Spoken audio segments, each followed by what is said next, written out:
is brought to you by Head Start Basketball. At the push of a button, you see that rep, that shot that you just took. And the AI is basically telling that athlete within 2 seconds where he or she is building inconsistency shot to shot to shot. And the neat thing about the AI is it's completely visual. It's not oversaturated with dashboards and metrics, and you need a data science degree just to understand what you're looking at. This is plain visual feedback. You learn it in seconds and move on so that your next shot is informed with what you just learned. Scott Deans is the founder and CEO of BeONE Sports, a platform that uses AI and computer vision to help young athletes maximize their performance, gain exposure for their talents, and get advanced training on demand. Scott is a former collegiate kicker and punter, architect, designer, and data analytics manager. Hey, Hoopheads, I wanted to take a minute to shout out our partners and friends at Dr. Dish Basketball. Their Dr. Dish shooting machines are undoubtedly the most advanced and user-friendly machines on the market. Learn more at drdishbasketball.com and follow their incredible content at Dr. Dish B-Ball on Twitter, Instagram, Facebook, and YouTube. Mention the Hoopheads podcast and save an extra $300 on the Dr. Dish Rebel, All-Star, and CT models. Visit drdishbasketball.com for details. That's a great deal, Hoopheads. Get your Dr. Dish shooting machine today. Hi, this is Coach Jay Smith from the University of Michigan, and you're listening to the Hoopheads podcast. Prepare like the pros with the all-new Fast Draw and Fast Scout. Fast Draw has been the #1 play diagramming software for coaches for years. You'll quickly see why Fast Model Sports has the most compelling and intuitive basketball software out there. For a limited time, Fast Model is offering Hoopheads listeners 15% off Fast Draw and Fast Scout. Just use the code HHP15 at checkout to grab your discount, and you'll be on your way to more efficient game prep and improved communication with your team. Fast Model also has new coaching content every week on its blog, plus play and drill diagrams on its Playbank. Check out the links in the show notes for more. Fast Model Sports is the best in basketball. Grab a notebook and pen before you listen to this episode with Scott Deans, founder and CEO of BeONE Sports. Hello and welcome to the Hoopheads podcast. It's Mike Klinzing here with my co-host Jason Sunkel tonight, and we are pleased to welcome in Scott Deans, CEO of BeONE Sports. Scott, welcome to the Hoopheads pod. Yeah, thanks guys. Thanks for having me. Excited to have you on. Looking forward to learning more about you and about BeONE and some of the exciting innovations that you have going for athletes in all sports, not just basketball, but across the sports landscape. So let's start there with just giving people an idea who may have not heard of BeONE, who you guys are, what you do, and what you're hoping to accomplish with BeONE Sports. Yeah, no, that's great. The simplest way to describe it is we're building a mobile AI application that allows athletes, coaches, and parents around the world to sort of hit their best skill development, learn form and technique, but do it in a device that we all have, or at least 95% of the planet has. And it's really meant to sort of democratize sports technology. And, it's something that I think the industry can use. I think it's certainly what the customers can use, and we're going to see some real great benefits from it. All right, and we're going to dive into much greater detail than that as we go forward. But let's start by going back in time to when you were a kid. Talk to us a little bit about your sports background, kind of how you grew up, and then we'll eventually work our way towards your career choices and how you ended up at BeONE. But let's start with when you were a kid. Just give us a little bit of your athletic background. Yeah. I can't talk about my childhood without also talking about being born and raised on a boat in San Francisco Bay. That's something that, I talk about often because it sort of, it created my character. it's something that has always been with me since leaving the boat. But it was, my first 18 years, so it had a pretty big impact on me. And in doing that, I was by myself a lot of times. So imagination and curiosity and all those things started really young. But also, to stay busy, I would just throw rocks at stuff.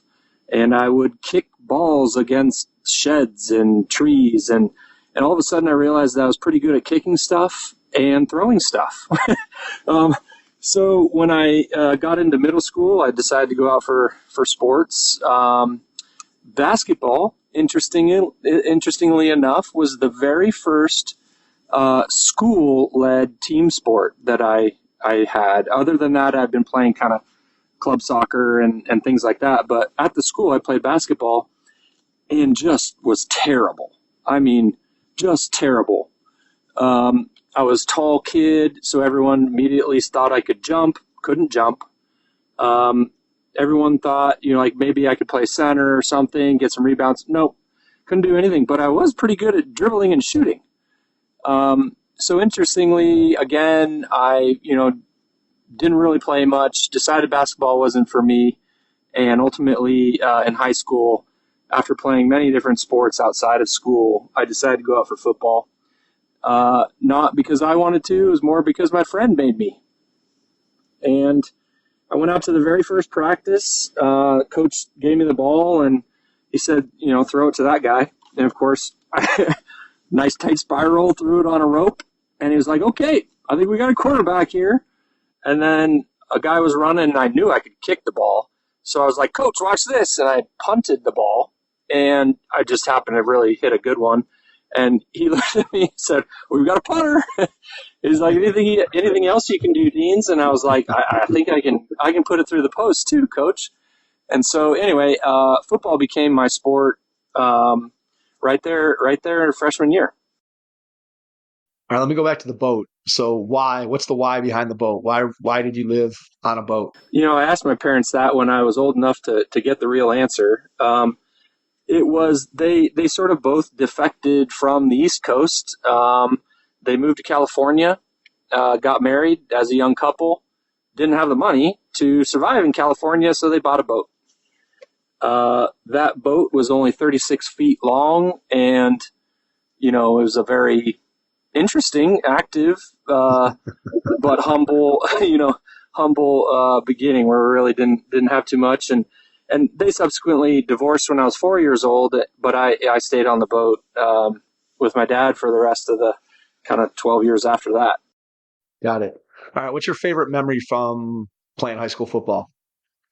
Well, so I was a quarterback, kicker, and punter, as I mentioned. I played at Sequoia High School in Redwood City, California. In 1994, I made the Cal High All-State football team, and as a punter, and that was also the year that Tom Brady was an upperclassman for the same Cal High All-State team. So I have this cool sort of newspaper clipping where it's like a picture of him, and then my name is like it's like in the clipping, but almost disappearing at the very bottom as a punter. Nice. And so that's my kind of cool claim to fame. On the field, one of my favorite things is my junior year. We had some pretty cool coaches come in, Coach Bob Hetherington and Tim Collier from the 49ers and others. And we actually took the team to the playoffs, which was like the first time in 36 years or something. So pretty interesting kind of journey there. I'd say, yeah, favorite in high school. Did you have any idea as you were playing high school football that you were going to maybe have an opportunity to play in college? I know obviously eventually you did at Portland State, but just talk a little bit about just the process for choosing a school, what the recruitment was like, what your process was for eventually choosing to go to Portland State. Yeah, I mean, even a young kind of Huckleberry Finn lifestyle out in a boat, the kid dreams to play in the NFL. And so that was it. That was my only goal in life. And so when I was playing high school, it was, do whatever I can to go to the next level. As a quarterback, I was also a pitcher. and ended up breaking my elbow pitching. And so, and at the time, I had been heavily recruited as a quarterback, even kind of handwritten notes from Tom Osborne in Nebraska, University of Oregon, Oregon State. It was looking really great. And, interestingly, I broke my elbow and all the letters stopped. Everything stopped. That was kind of the end of that. So I knew kicking and punting was my sort of remaining, ticket, so to speak, and just really focused on that. And at the end of my senior year, just didn't have the year that I needed and didn't get anything. So I said, well, I'm going to junior college. And went to the local junior college there, San Mateo County, or San Mateo Bulldogs. Had some really great seasons there, and I think that's when Coach Walsh at Portland State took a chance on me and brought me up there and said, look, compete for your scholarship, basically. And unfortunately, I had like the other greatest kicker in the Big Sky Conference already there, Dan France. And Dan and I ended up competing every day, made each other better, I like to think, throughout that process. But yeah, the recruiting, ultimately winning the scholarship, and then competing every day to get on the field, that's what it was. That's what everything was there. What was your thought process as far as academics? You're clearly, as you said, just like a lot of kids, you're kind of focused on what athletics can do for you. What were you thinking about in terms of schooling? I'm gonna tell an honest statement here that my mom's gonna love this. When we went on my recruiting trip up to Portland, we were sitting in this motel, my mom and stepdad, and they said, you got to pick a major. And I was like, oh man. So I had the catalog for PSU, and I literally took all pages and like flapped them like, and whatever it landed on, I was like, it's architecture. And I looked at my mom like, I can draw. Like I like building stuff. Let's try it. So that was it. I chose architecture. And to be honest, during football, it was impossible. The time commitment to become an architect and to be successful in architecture and design, it's just really difficult to also be a scholarship athlete and or really like anything other than focusing on schooling. And I subsequently learned that I was one of the very first scholarship athletes through the architecture program at PSU. It took a lot longer than I expected, but nonetheless got through it. All right. So after graduation, what's the plan? Well, how do you set out to get a job? You obviously don't make the NFL, which is something that most athletes end up, if they get fortunate enough to be able to play at the college level. For most of us, that's where it ends. And so what do you do career-wise? What's your thought process? What do you remember about job hunting? You sound like a kid that was similar to me, where I got done with school, I got a business degree, and I started looking around for jobs. I'm like, I don't know if I really want to do this. I've never really worked a day in my life. I just worked at my sport. So what was your mentality? What was your mentality as you graduated? Well, and I think one thing to mention is, football ended, my eligibility ended, and that's when the whole free agency journey went on. And that was about a year. And then after that, realizing I wasn't going to play any further, and I sort of hung up the cleats, it was like just a switch that went off in my head, and all that commitment, all that strength, all that time and power and all those things went to school. And, I remember my teachers vividly saying, a month or two after I had made that switch, like, hey, I really like what you're doing lately. You're here all the time. You're really focused, all those things. And I said, guys, I don't have enough brain power to focus on so many different things at 100%. So here I am, I'm not playing football anymore. So I'm yours. I'm learning I'm learning this whole world of architecture and design. So yeah, just 100% back into school. And the neat thing, I think it's a story that I often say to young people is, you can play. You learn so much more than sports while playing sports, and that journey, the journeys that I've been through being an athlete, even today as an entrepreneur or a business person or former whatever I've been, it's always been because of the things that I learned as an athlete in playing sports. So that's a really neat thing, and it's something that I think young people should remember. Even if you don't make the team, even if you don't make the next level, you've already built such a tremendous skill set that will ring true in anything you do forward. Yeah, that's well said. And I think something for coaches to remember too is that part of our job as coaches is to provide some of those life lessons and to point out to our athletes that, hey, here's something that may not have gone perfectly, or maybe it's something that went really well, but there's something that you can learn that you can apply beyond just what you're doing on the court or on the field or whatever it may be. And I think you're 100% right that when you talk about athletes, you're talking about people who have developed a certain skill set that I think in a lot of cases enables them to be, if they were successful athletes on the field of the court, it enables them to be successful in whatever their next career is that they go on, if they apply the lessons that they learned when they were a member of a team.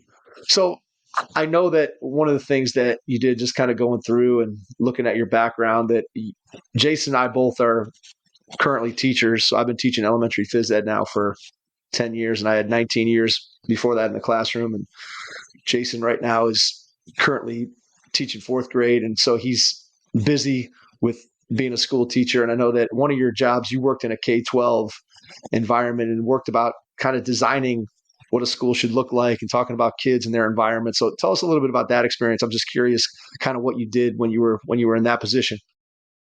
No, that's really cool.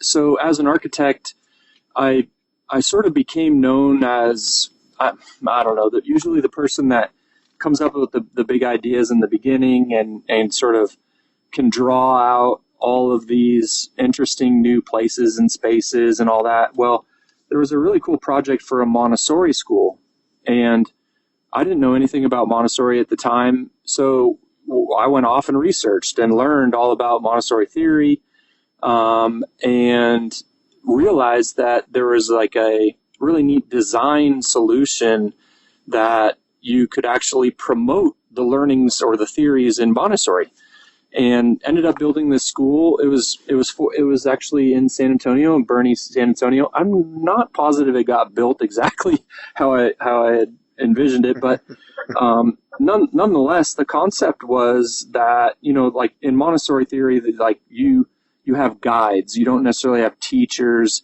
You're promoting the curiosity and the growth of individuals on their own and all those things. Well, it meant that the architecture had to enhance that experience, enhance those things that are supposed to occur in a Montessori environment. And along with the building, I was thinking through curriculum, because I can't accurately or really design this amazing place without also envisioning how kids are learning in that place.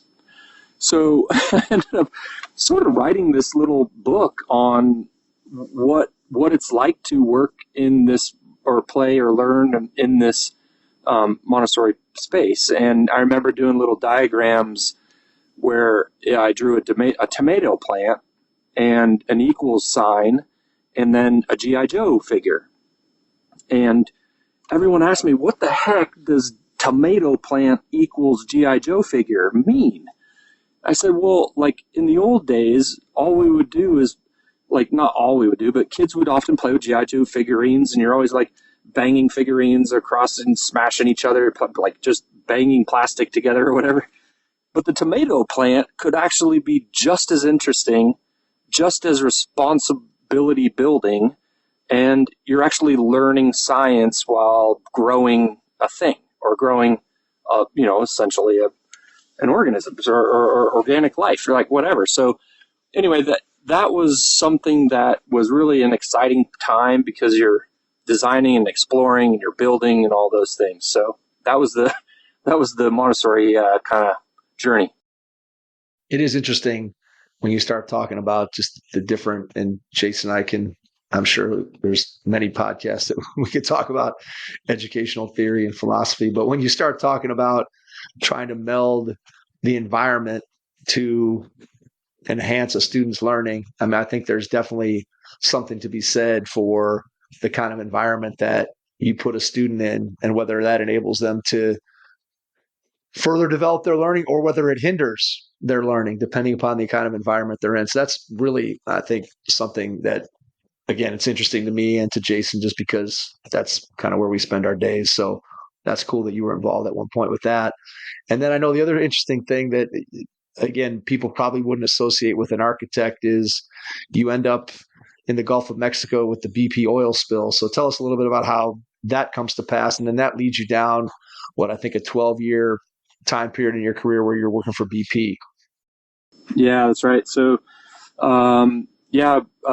undergraduate degree and then master's in architecture, and then about 5 years postgraduate work doing things like the Montessori School and other kind of medical facilities, really research-based, science-based architecture and things like that. But in 2010, when the BP Deepwater Horizon event occurred, and that response across the Gulf of Mexico was underway, there was this sort of massive recruiting effort, and I essentially was recruited originally looking for architects who were out of work, and I said, well, what are you guys looking for? What do you need? And at this time I know absolutely nothing about the oil and gas industry, the energy industry, none of it. I'm just watching, CNN like everyone else. And it turns out that what they were looking for is somebody who knows how to sort of do org charts and think structures and systematically and communicates well and can put something together to sort of help them. And I was like, well, that sounds pretty interesting. And at the time, I wasn't particularly happy with what I was doing. And I said, this is a once-in-a-lifetime opportunity. I'm going to be there. I'll take the job.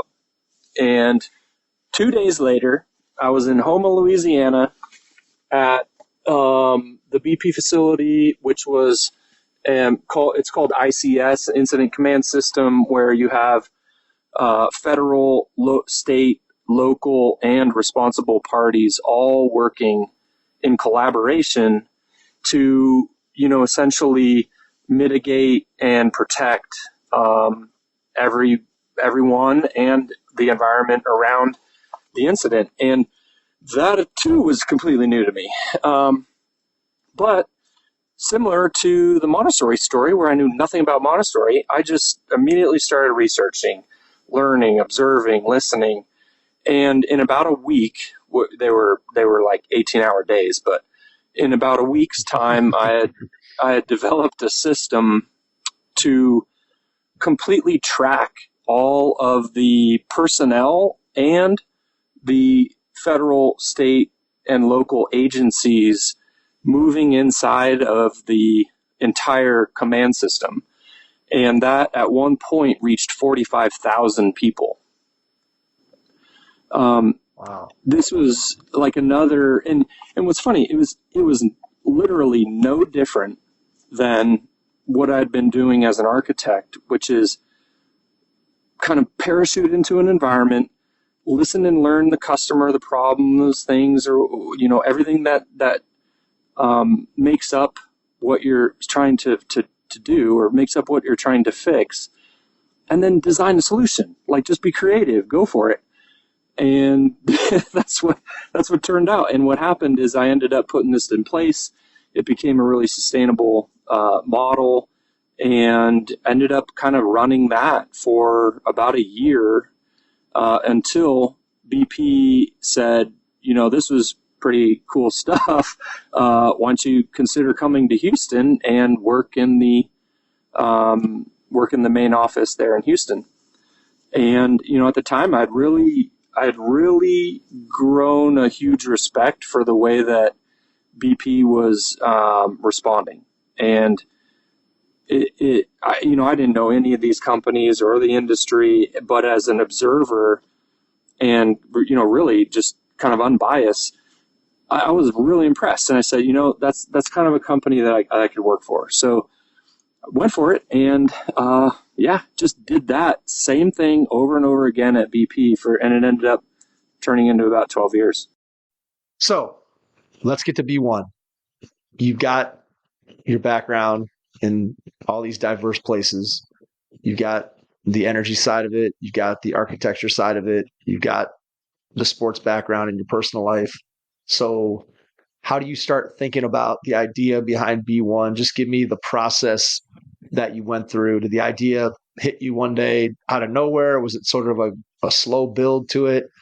How'd you get to the idea to start with?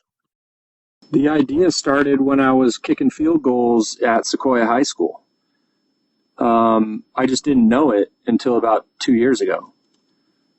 The interesting thing was, I had always, as an athlete, been researching, just like I've been mentioning with anything else. I'm trying to learn. But in that case, I had nowhere to go to learn or have anyone teach me how to kick a field goal better.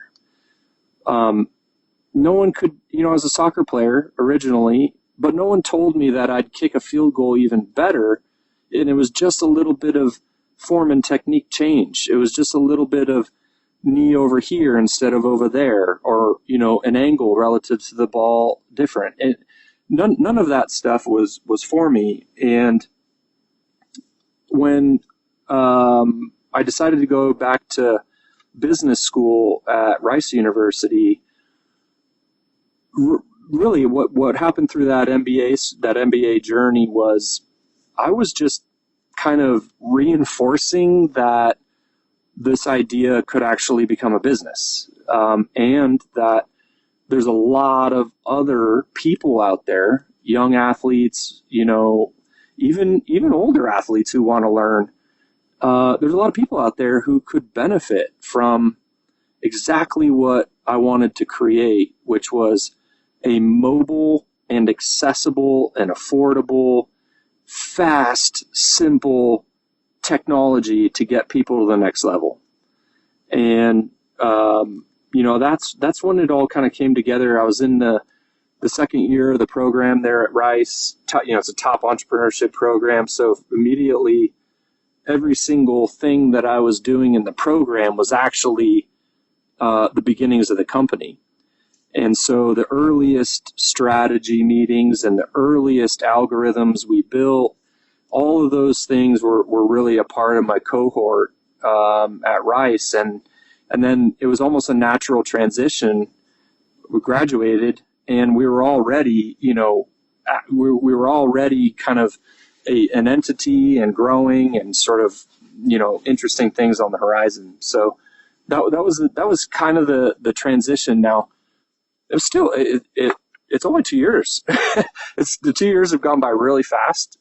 We've gone a long way, but we have a massive amount of work to do. We're really just at the very beginning of what the full vision is, and that's the challenge and the beauty, I think, of having a startup. All right, coaches, listen up. It's time to kick this season up a notch and give your team the competitive edge they deserve with Game Changer. Game Changer is the ultimate tool for coaches, with features designed to help take your team to the next level. It's time to take this season to new heights. Download Game Changer for free on iOS or Android to start getting valuable stats and video your team can build on. Get the ultimate coaches tool today by downloading Game Changer. Game Changer. Stream, score, connect. Learn more at gc.com/hoopheads. That's gc.com/hoopheads.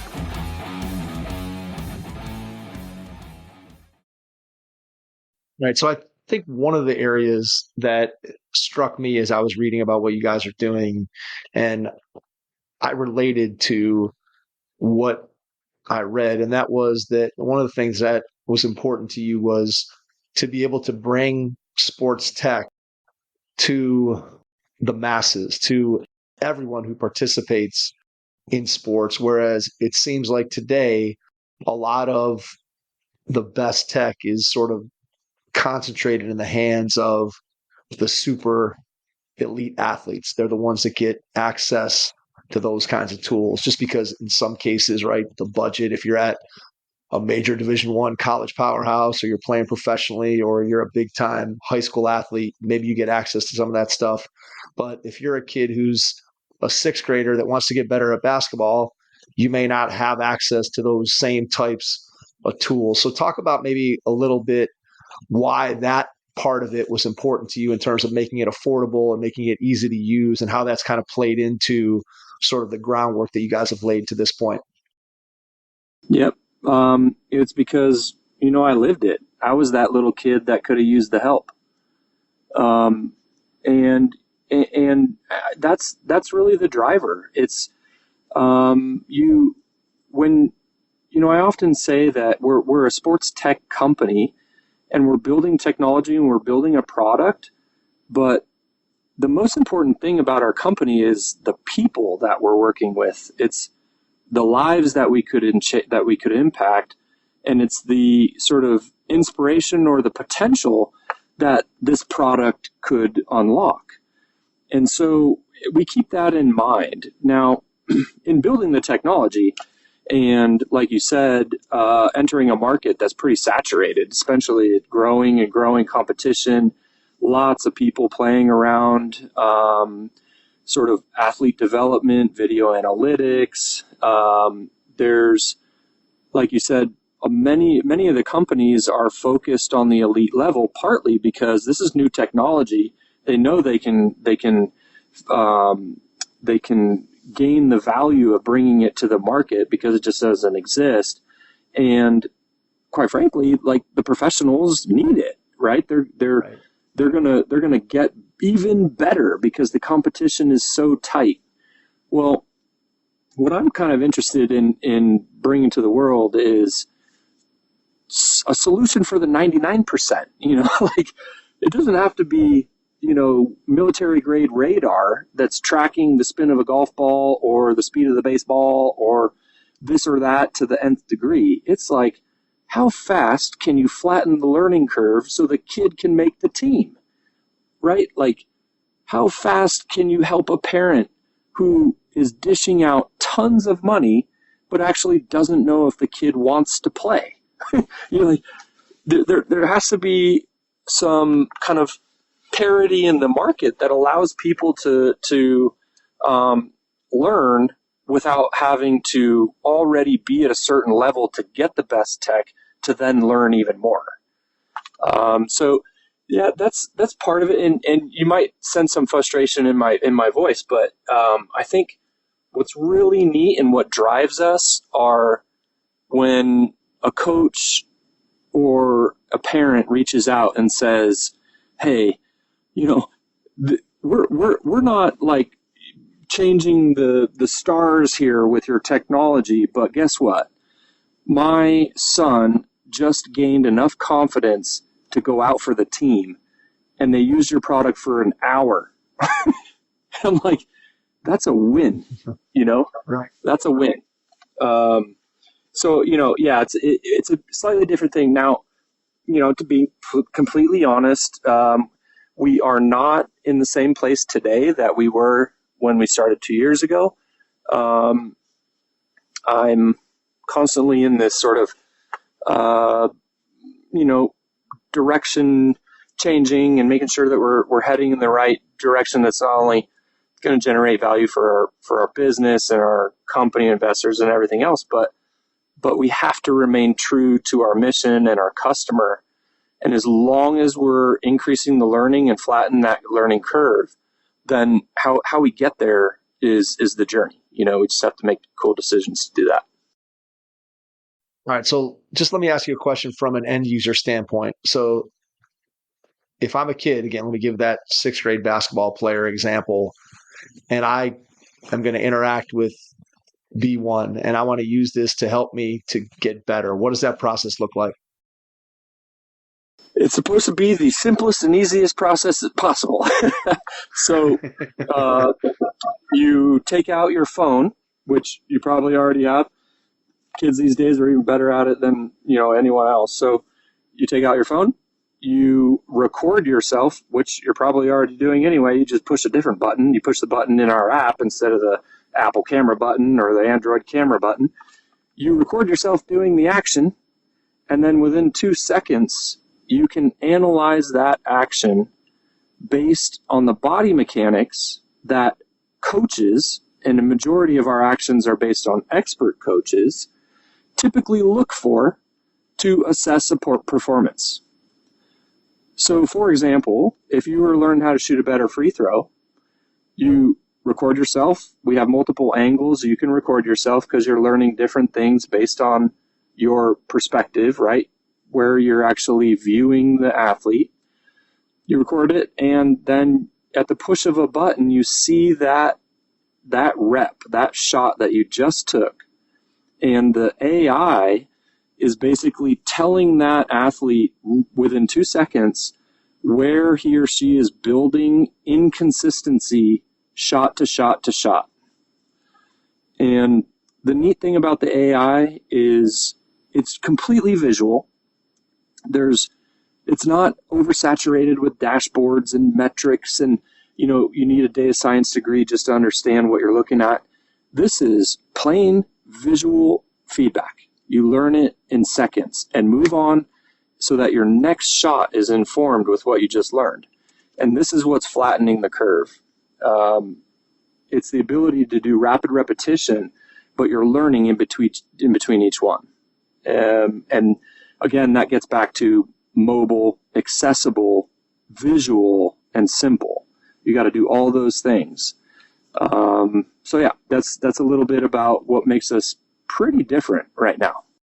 Absolutely. All right. So explain to me how you collect the comparative data. So you said that you're getting it from coaches that agree that these are the best mechanics. So what does that end of the process look like for you guys? Who are you collecting that data from? How are you getting it? What coaches are you accessing? What athletes are you using as sort of the comparison data, for lack of a better way of saying it? Yeah. So a real differentiator for us, and I'm pretty certain we're the only company right now converging computer vision or mobile computer vision sports training with NIL. And name, image, and likeness, as everyone probably knows by now, is something that's been around for 2 years. It's been legalized now that collegiate athletes can monetize or commercialize their NIL. And what I literally founded the company the same month that NIL became legal.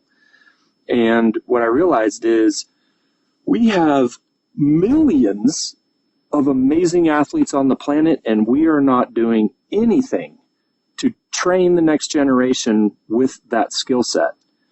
It's like the largest body of athletic talent that is completely completely locked up. So our technology is actually we're actually digitizing the form and technique of accomplished athletes of today in order to train the next generation. So that little kid that has no access to coaches, no access to anything, very, very little money or resources, can actually learn from somebody who is inside of the app. And the trick in all of this that makes us really different is it's, not to get too kind of techie here, but it's systematic and consistent across space and time. So if you're shooting a free throw in Germany or Alabama, then the athletes that are in our app will match up with the exact moments that athlete is taking to make that shot. So it's something that is really exciting because we have built what I think is the largest catalog of learning opportunity in an app, an athletic learning opportunity in a sports tech app. So as you continue to get more users on the platform and you continue to collect more data, how does that make what you're doing even more efficient? Yep. We're obviously, building a system. Again, here we are. We're back to building a system. But in this case, this is a data system. This is all about the machine and what is wrapped completely around a business model, around actually collecting, interpreting, and then outputting insight or data. And so our collection process of the machine is NIL. It's finding coaches and athletes who want to contribute and obviously have an earning opportunity to also help train the next generation and train people. There's a data system inside of the machine that is basically collecting. So, for example, we put the app on the Apple Store like 30-something days ago. And in 30-something days, we've almost doubled the amount of data in terms of unique human positions than we used to train all of our algorithms. And we currently have 26 actions across 9 sports. So every single video that is taken from our app is just providing tremendous amount of data that goes right back into our models. So we are in a continual learning situation, and the more every day we're growing and getting better. So the more we grow, the better we get. And the neat thing about that is the fidelity of our models, the accuracy of the models are already moving into the type of levels that elite athletes need. We obviously are going to make sure that we are successful with our mission around bringing this to maybe under-resourced or underprivileged kind of communities. But the tech is getting better every day. So it won't be long. And to be honest, that's why I'm here in Florida. We're working with NFL athletes and pre-NFL combine athletes. So it's something that's really interesting. And again, it's all kind of coming back to the system. It's just a big machine. All right. How does the NIL piece of it work from your end of it from a business standpoint? And then how does it work from the athlete end of it? What does that relationship look like between BeONE and the athlete? Yeah. That was one of our first efforts. And we knew that breaking into the sports industry, even further, the college and professional sort of communities is really challenging. So with NIL, it gave us an opportunity to create a new kind of and 100% equitable chance for these student athletes to have a larger impact than just earning some money. So what happens is there's a lot of platforms now for NIL, Mogul and Open Doors and Influencer, but the one that we partnered with was Icon Source. And Icon Source, if you don't know, is the platform that sort of connects brands with athletes, because there's a brokerage that's required. We have to protect the student athletes to make sure they're not being taken advantage of, that contracts are being written in favor of both parties. Compliance is a huge issue, especially with everything, the ambiguity around NIL. So in doing that, we partnered with Icon Source. We created a large campaign, and then it was really just about building relationships. I had a Zoom call with, I would say, 99% of the 150 athletes or coaches that we've signed at BeONE Sports. And the reason for that is because I wanted them to know why we are a company, not just what we're doing. And I think that was something that I think they appreciated. They got a sense of like what it means to be a BeONE Sports athlete. That we're creating an earning opportunity for you, but guess what? The bigger value here is you have the chance to train kids around the world. And what you're doing as a student athlete, just what you're already doing as a student athlete, which is train, is now monetized for you, but you're providing this tremendous learning exposure to learning and opportunity for anyone out there who wants to learn your action or learn your sport. And I think, it's just been a tremendous and positive feedback so far.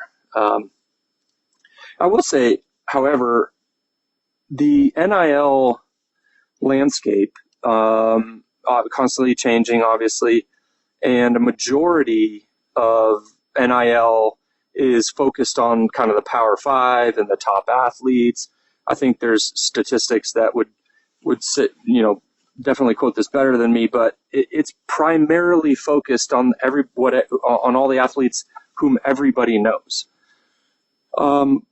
We're excited to say actually that I would say probably 85% of all of our athletes are not the blue chip athletes that you see on ESPN every day. They're the ones that are grinding, still Division I, Division II athletes, still top 2, 3, 4, 5% on the planet, and they're looking for the same earning opportunity that the top athletes are looking for. And quite frankly, that's really exciting for me and us, because when we meet with an athlete who had 0 NIL deals, right? Peyton Kinney from UConn is an amazing pitcher. She softball team, she was one of our first athletes, and the thing that really stuck out about Peyton was, she said, "I really thank you for doing this." And, we said, "Well, what do you mean?" She says, "No, like I wasn't getting a lot of action or getting any NIL deals." And I said, "Well, that's kind of crazy, because she's very charismatic, awesome athlete. So many kids could learn from her. But as you might know, like if you're not in the kind of top 3 to 5 popular or most focused or on TV all the time type of sport, or that athlete, then you're kind of not getting the NIL opportunity that you deserve." And so that's really what's neat about, I think, what we're doing, is that this is 100% not equitable across any collegiate level. NAIA, D3, 2, 1, or, in some cases, like we have the Kansas Jayhawks. 80% of the best college basketball team is in the app. I mean, that's amazing. However, we also have Andrew Mason, and Andrew Mason was like one of the top shooters in the NCAA. So, that's kind of a neat thing about what we're doing with NIL. So how does that work from a team standpoint? So how does that work when you go and negotiate with the team? Are you negotiating with the athletic department? How does that work? It depends. It depends in every situation. If you're working with an individual athlete, you could just be working with the athlete. Sometimes the athlete has representation. You're working with their agent. Some athletes have marketing teams, as they say. Collectives are set up for big schools, more and more schools now. And so I really have worked across all of them. From even parents, parents often are either the representation of their son or daughter. So it's really case by case. What I've noticed certainly is there's a little bit of research that has to be done. We're trying to be really responsible. Obviously, we don't want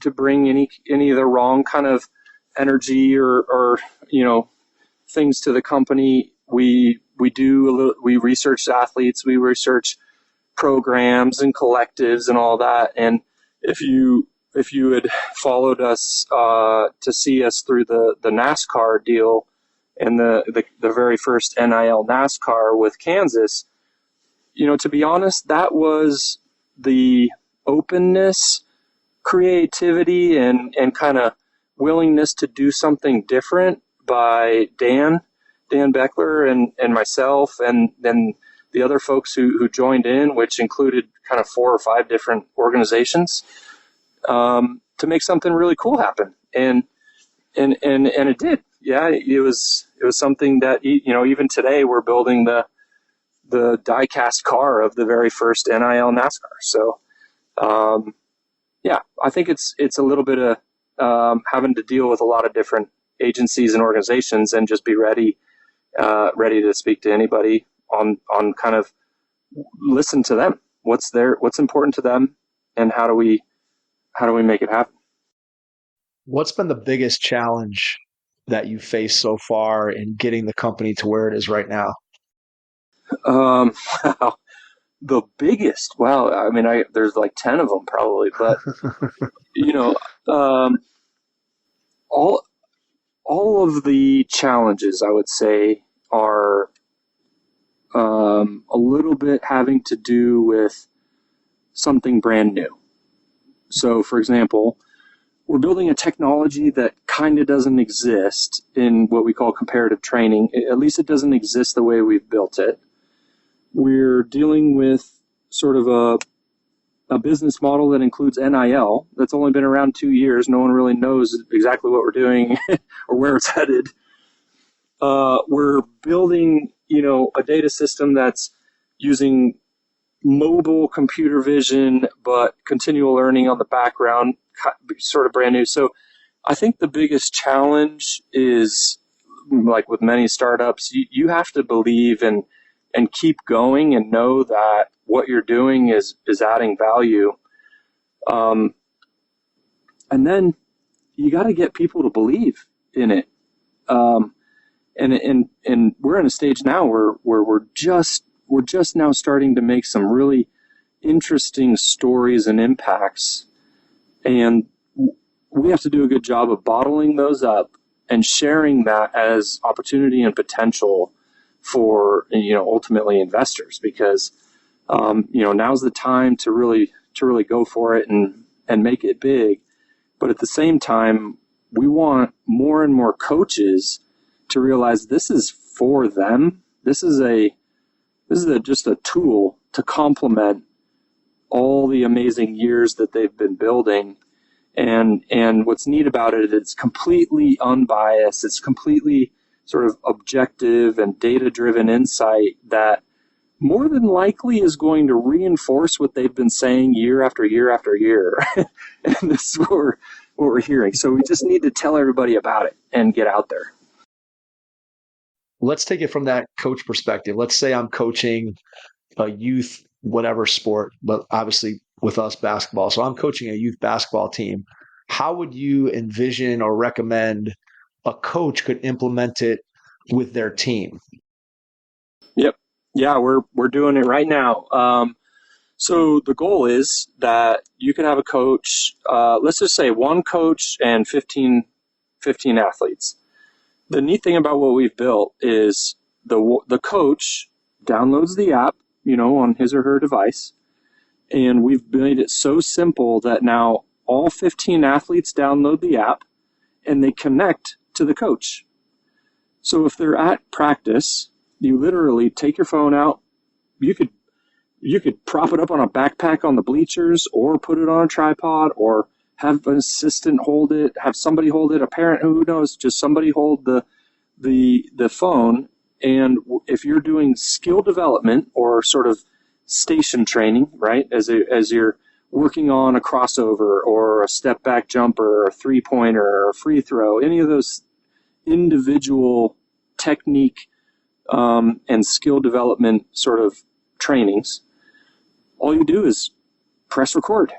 And what's neat about it then is, from the coach's device, all 15 of those athletes' data, like the recording, the recording and all the data of those 15 athletes at the push of a button are separated into their own accounts.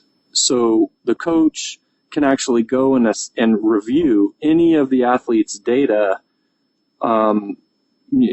immediately. And it's all separated and clear. So you'll get immediate insight on, say, well, this particular athlete, 80% of the time they're shooting their elbows out. Okay, cool. Next practice or tomorrow, we're focused on elbow in. This athlete, you might find that they're pigeon-toed or their hips are misaligned or whatever, but the AI is what's visualizing, and it's actually circling the areas that are the most different from what either athlete if you chose a comparative athlete, it'll tell you immediately where you're different. And then if you don't have a comparative athlete and you're just training to yourself, you can actually lock in your best shot. So the neat thing about this, let's say you've been working with a kid or any athlete actually, and just say you've been working on a particular change, whatever. Let's say we're working with a lot of quarterbacks now. Let's say, you're working with an athlete to get their hips turned faster than their arm to help create that rotational force and all those things. But the coach can only talk about that and say, got to get your hip turned, got to get your hip turned. And the kid's going, okay. When you can show that and say, look, your hip is back here and your arm is up here. That means you're not turning it. And when you show that against a Division I quarterback or a professional quarterback, it's like a light bulb goes off and they're like, oh my gosh, like I see it.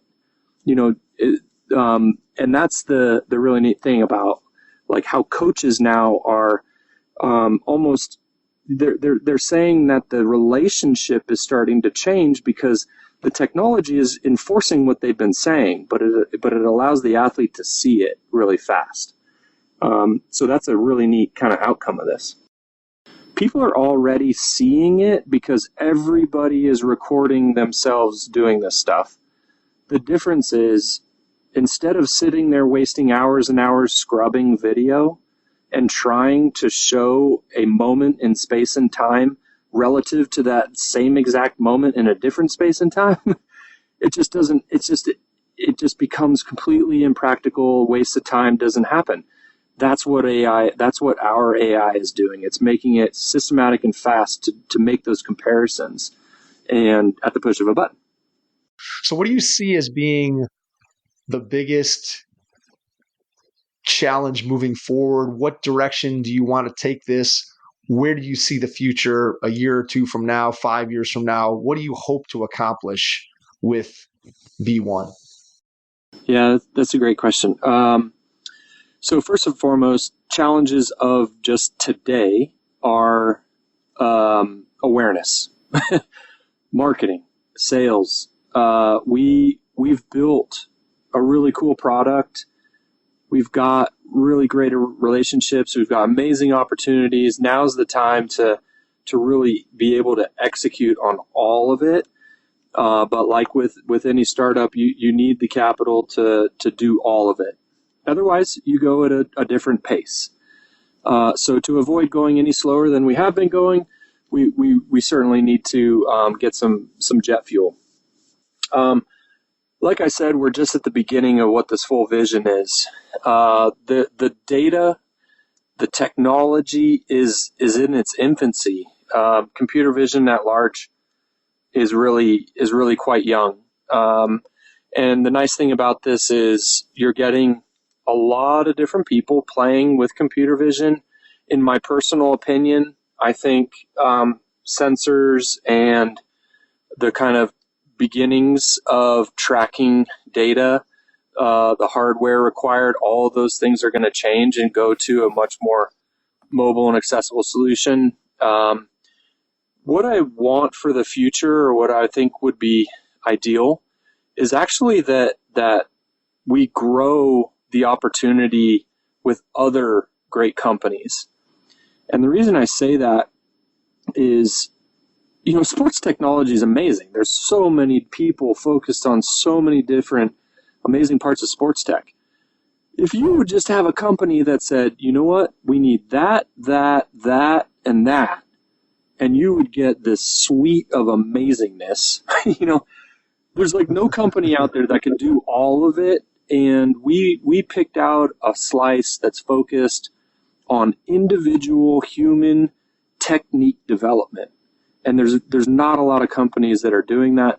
And then within that, the concept of comparative training and learning from other accomplished athletes in a systematic way, nobody's doing that, at least in the way we're doing it. So I'd like to collaborate. I want to build with companies. I want to, because this is just a small portion of what sports potential can truly be.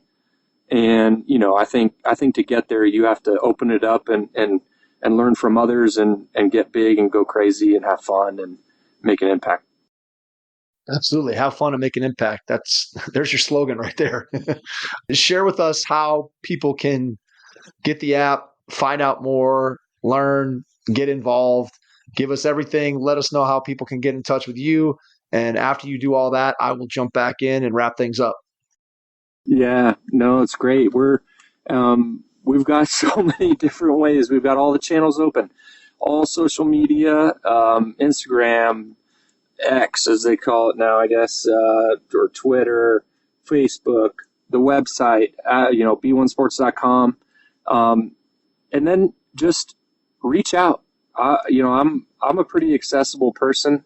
Anybody who's interested, any coach, any parent, athlete, executive, or just, intern or business person, whomever, student athlete, you can just reach out. I think obviously the app itself is on the Apple Store.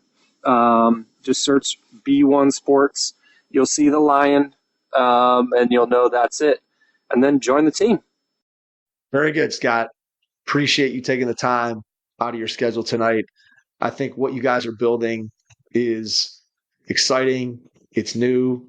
I think the direction that you're taking it, there's no question in my mind that sports technology and what it's going to be able to do is going to have a huge impact on athletes moving forward. And I think you guys are going to be at the forefront of that. We appreciate you sharing with us tonight, taking the time out of your schedule, doing it on the road in a rental car. I think this might be our first one. Good work on that, Scott. We're very impressed. And that's also an ad for our podcast recording software, Riverside. So if you're enjoying Scott's episode, thanks to Riverside. And again, we appreciate you. And to everyone out there, thanks for listening. And we will catch you on our next episode. Thanks. Your first impression is everything when applying for a new coaching job.